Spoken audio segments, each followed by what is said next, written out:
and welcome to Season of War. Today we are talking about Age of Sigmar, not playing it, especially looking obviously at the Slaves to Darkness book. Yes. Ridge, we just got our first game in. Again, we're not going to spoil anything, but this match is coming out later this week for our premium members, so this is the exclusive one. But regardless, wanted to try and talk about the Slaves book, talked with Ryan, and also wanted to get your thoughts as well. Amazing. Loving it so far, reading a lot. There's a lot to it, but yeah. Yeah, I guess from a high level, like play style, what's changed? Like, what are big changes? Is there any major changes into how the army plays or what it's doing? Yeah, I think it's going to be a little bit different than how it played before, just because everything got the +1 save. So, Knights, Wars, everything's a 3-up save. So they always were a tanky army, so pretty much everyone just ran in Tzeentch to reroll ones to save, and you either ran Archaon with Vanguard, or you ran Knights of the Empty Throne with all Vanguard, or there were some builds, like people probably saw me play with Ravagers or Despoilers with some Chaos Warriors and save stacking, and that was their classic build. Still very much a high save army, so you know what I mean? Yeah, the Warriors, the Knights, Vanguard, Archaon, everything on a 3-up, so just so amazing still having that. Not as many ways now, which is good that they're not all stacking with It's not as abusive as it was at times with the old book. The real ones to save thing was just insane with the stacking, so good. Obviously, we knew they were going to get rid of that. High level, I think it's still going to be played. There's going to be a couple builds, so you're going to have your Archaon build, obviously, still. You're going to have more your Vanguard builds in Knights of the Empty Throne, and that's what they're really trying to do, right? Like the balance, they really want to make it internally balanced, so you can have that, or you can do the Despoilers builds with Demon Princes, and I think there will be play in all of them. Obviously, a bit more competitive with the Host of the Everchosen and the Knights of the Empty Throne. Those are the two standouts, I think. Yeah, same. I think so as well. And there's some units that we've obviously talked about a bunch that we think are much better than others. But that's how every book is. Everyone can't be Seraphon and have amazing units and amazing buff pieces. Cool. Well, I guess one question always is looking at War Scrolls. What are your kind of standout units in the new Battle Tome? Obviously, some stuff gets better, some gets worse, but looking at, after all the changes, what do you think are going to be the standout units? Yeah, so some of them are similar, and thank God some of them aren't. So people went crazy. Well, people have been going crazy because, Knights should be amazing. Yeah. Now, they're one of the best units in the book. Yeah. All of your old Warrior Chaos fans, I'm with all of you. I love that, guys. You've probably seen my models that Jordan goes crazy about because they're old, like, you know what I mean? The Knights from forever go Archaon on that little square base. But so I think, a lot of those units are good now. So Knights, Warriors, Chosen have some, probably going to be quite good. Yeah. Archaon changed completely just because he lost the ability to fight twice with the Chaos Lord, and there's a few other things that he lost. That was his kind of bread and butter because he didn't do too much damage. So now losing the rerolls, I guess we didn't say that earlier, and that's probably one of the biggest things as well.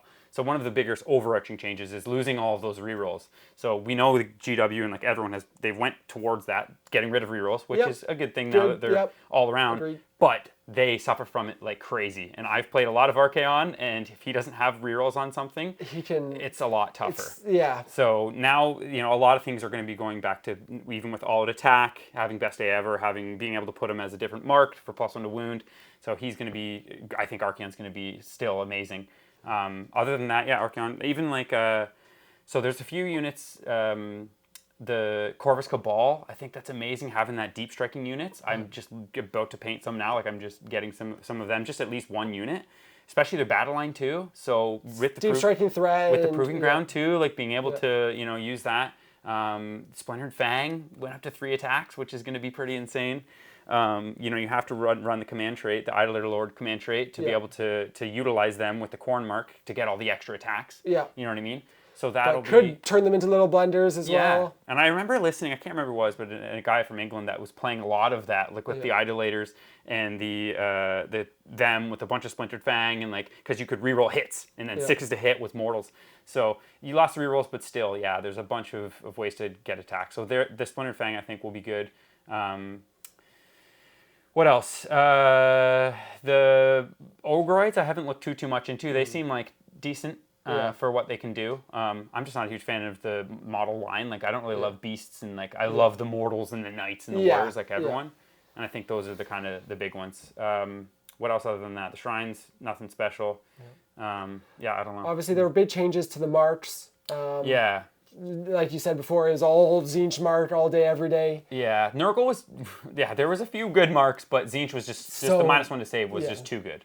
So everyone took that. The reroll ones, yeah. Oh yeah, sorry, reroll ones, yeah. Was too good. Now it honestly still seems like they've skewed that a bit. Like the Tzeentch mark isn't anything special. It's like a 6-up spell negate, and you can do a spell. It's like cool. But everyone's gonna take Khorne. Slaanesh is cute because it gives you run and charge. For a CP from a hero, which is notable, and then +1 to run charge, so it could be useful.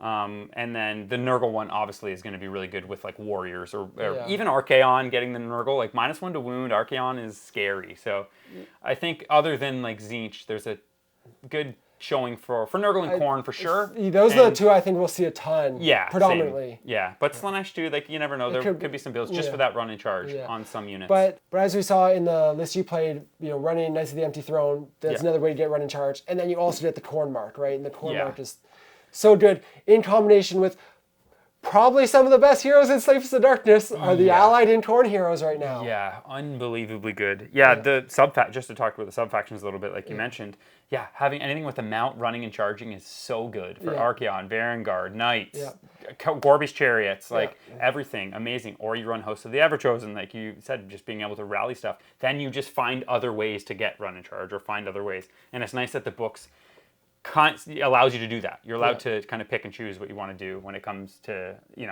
picking which units are going to go where. Yeah. And then, with the Khorne heroes, like amazing. And that's one of the things I love the most, and I know you don't love, but... I don't mind. Maybe not slaves, I mean so when you're playing like Seraphon, I love bringing in the Prime. I love bringing in Doralia. I love bringing in like those... I think, I know you say, I'm often a purist in terms of not bringing in allies too much, but I think it's a little more synergistic and when they're the lords. Compatible in lore-wise, also thematically when it's with chaos, right? That's part of what chaos is like you have the warriors getting a certain mark. Yeah, the actual gods. Yeah, now, like the synergy there now with you just you'll, wait. You'll hear it talked about lots, I'm sure. Yeah. But with the Khorne mark, like. The Blood Secretor giving out plus attacks. Yes, the Blood Stoker. Blood Stoker +3 run and charge. Yes, when you have run and charge, the Aspiring Deathbringer, like attack, like there's. I can't wait to see Sam Morgan get his hands on and start to see what crazy list is crazy Slaanesh things, Demonettes, and then this guy's gonna do this, and the Mirror +1 reroll ones to hit spell. I guess he still has that. There's so many little like. Chaos models that you don't never think about. There's such big ranges, chaos, right? So. Yeah, and there's going to be so many people that are going to come up with these like nuts, Khorne Mortals lists or like, I don't know, maybe even Tzeentch and Nurgle, but that's what's fun. That's what's amazing about Warhammer is being able to utilize, that's why the old Warhammer was so good. You could just pull in like random Grand Alliance Chaos and have all these crazy units that work synergistically, but aren't from the same faction. So I'm hoping that there's going to be, which it seems like there'll be a bit of that. A lot of it right now. Already a lot. New Khorne book in the future could change that. We've seen a lot. They of will. Like, They're going to lose the +3 move, run and charge, and reroll wounds is going to be going out the door. Yeah, that sounds like a Seraphon buff. That's and I definitely use that buff quite to my advantage. Yeah, it's a good one, but.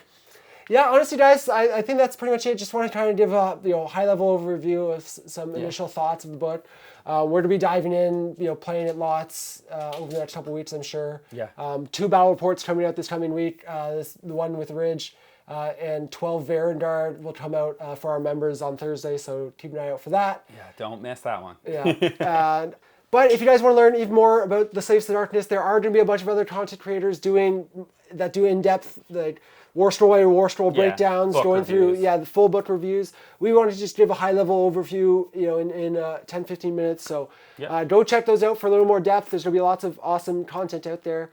Stay tuned for the battle reports, and we'll see you guys soon in another video. Peace.